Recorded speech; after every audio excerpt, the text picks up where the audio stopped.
भगवान शिव को हिंदू धर्म में महाकाल, रुद्र, नीलकंठ और त्रिनेत्र समेत कई नामों से जाना जाता है। इन सभी नामों में से त्रिनेत्र नाम सबसे रहस्यमयी है।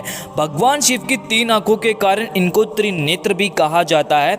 लोक कथाओं के अनुसार जब भगवान शिव को क्रोध आता है तो उनकी तीसरी आंख खुल जाती है और धरती पर प्रलय आ जाता है। देवों के देव महादेव कहे जाने वाले भगवान शिव जितनी जल्दी प्रसन्न होकर अपने भक्तों का उद्धार करते हैं, वहीं उनका क्रोध भी सभी देवों से प्रचंड है। जहां सभी देवों को प्रसन्न करने के लिए बड़े बड़े अनुष्ठान किए जाते हैं, वहीं भगवान शिव शिवलिंग पर जल मात्र चढ़ाने से प्रसन्न होकर अपने भक्तों का कल्याण करते हैं।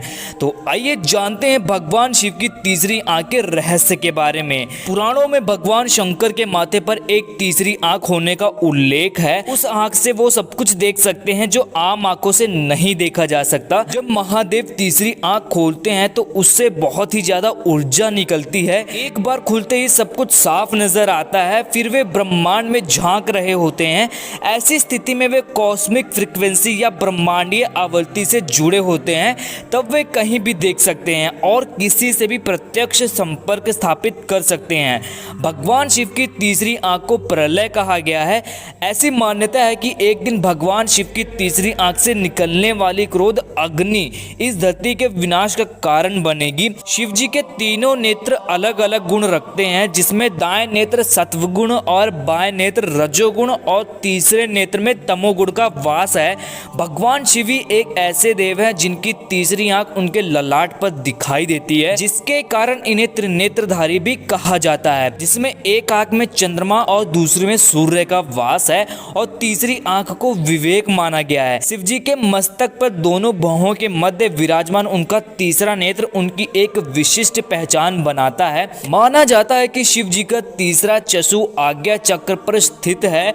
आज्ञा चक्र ही विवेक बुद्धि का स्रोत है। तृतीय नेत्र खुल जाने पर आप इस आंख से ब्रह्मांड में अलग अलग आयामों में देख और सफर कर सकते हैं। वेद शास्त्रों के अनुसार इस धरा पर रहने वाले सभी जीवों की 3 आंखें होती हैं। जहां 2 आंखों द्वारा सभी जीव भौतिक वस्तुओं को देखने का काम करते हैं, वहीं तीसरी आंख को विवेक माना गया है। यह दोनों आंखों के ऊपर और मस्तक के मध्य होती है, किंतु तीसरी आंख कभी दिखाई नहीं देती। वेदों के अनुसार यह नेत्र उस स्थान पर स्थित है जहां मानव शरीर में आज्ञा चक्रज नामक एक महत्वपूर्ण चक्र स्थित होता है।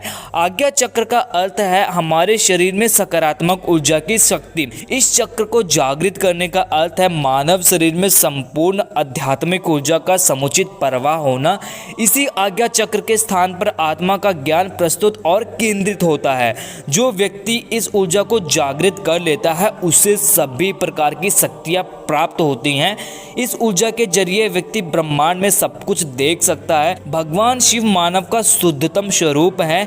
वे ब्रह्मांड में सब कुछ देख और सुन सकते हैं। वे अतीत में देख सकते हैं, वर्तमान पर नियंत्रण रख सकते हैं और भविष्य भी देख सकते हैं। वे त्रिकालदर्शी हैं। पुराणों के अनुसार भगवान के तीनों नेत्रों को त्रिकाल का प्रतीक माना गया है, जिसमें भूत, वर्तमान और भविष्य का वास होता है। स्वर्ग लोक, मृत्यु लोक और पाताल लोक भी इन्हीं तीनों नेत्रों के प्रतीक हैं। भगवान शिव ही एक ऐसे देव हैं जिन्हें तीनों लोकों का स्वामी कहा गया है।